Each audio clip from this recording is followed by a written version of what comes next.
Hey, shalom y'all. Hey guys, it's Fletch. Welcome back to OTH. And so what you're looking at right now is the perfect demonstration of many hands make light work.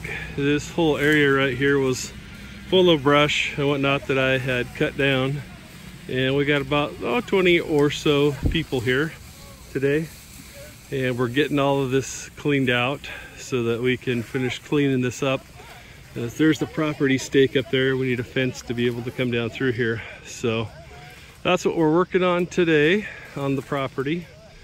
And again, this is part of being in community, right? Is that you have 20 some good friends that you can just call up, and they're more than willing and able to come help you get done the things that you need to get done. And you know, this would take me, you know, many days to clear all this out myself. But you know, when you've got 20 some people that are able to just give you a hand with stuff, it's really not that big a deal. And even from older folks like myself to younger folks, you know, there's always something that could be done.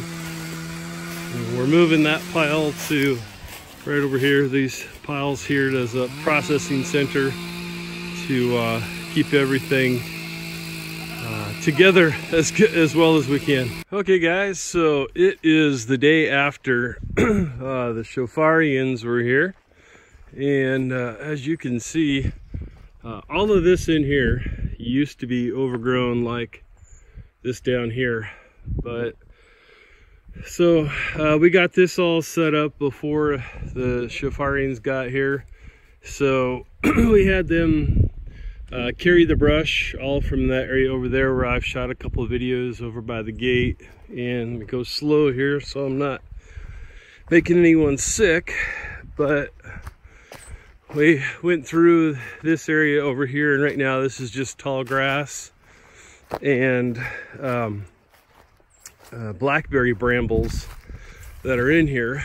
So we'll come through here with the mower set to, you know, as high as it can possibly mow.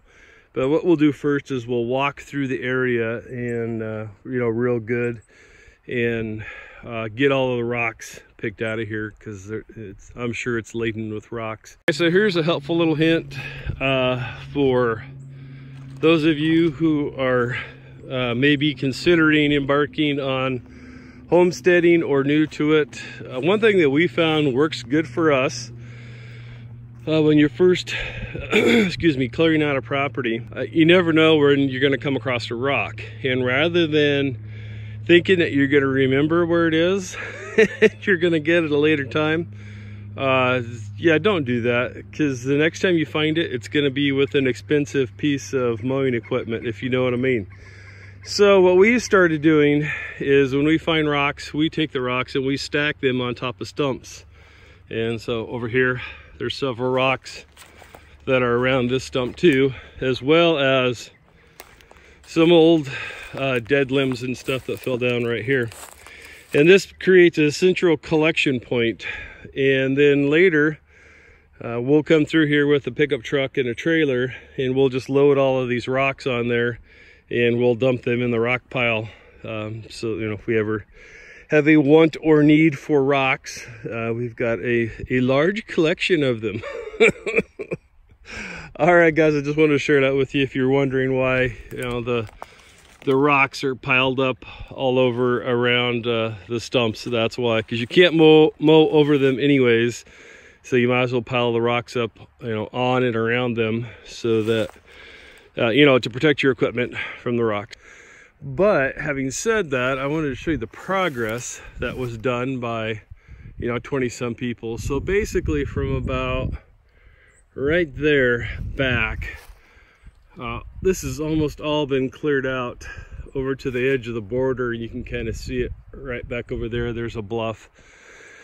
And so I'm very blessed and thankful for the help to, you know, get this part cleared out. It wasn't too long ago that my fenced in pasture looked real similar to this in a lot of places.